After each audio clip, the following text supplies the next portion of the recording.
దేవునికి స్తోత్రం. నేటి దినాన మన అరుణోదయపు దేవుని వాక్యము కీర్తన గ్రంథము 143వ కీర్తన 8వ వచనము. ఉదయమున నీ కృపావార్తను నాకు వినిపింపము. హల్లెలూయా.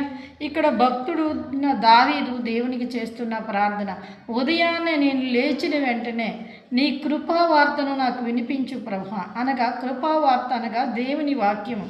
నీ వాక్యము నాకు వెల్లడి చేయు, నాకు వినిపించు ప్రభువా, అది నన్ను ముందుకు నడిపిస్తుంది అని దేవునికి అతడు ఉదయాన్నే ప్రార్థన చేసుకొని తన జీవితాన్ని ప్రారంభించాడు.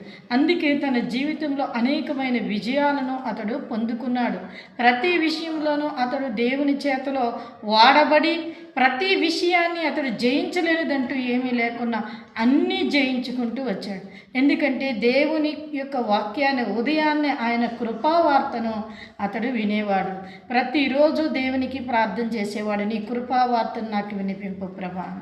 మనం కూడా దేవుని అరుణోదయాన లేచిన వెంటనే ఆయన వాక్యాన్ని మనం విని మనం ప్రార్థన చేసుకొని ఆ కృపావార్తను పట్టుకొని మనం ముందుకు లేచి నడిచినప్పుడు మన జీవితాల్లో దావీదు జయించినట్టుగా అనేక విషయాల్లో మనం జయం పొందుకొని బలము పొందుకొని అనేకులకి ఆశీర్వాదకరంగా దీవెనకరంగా మారుతాము.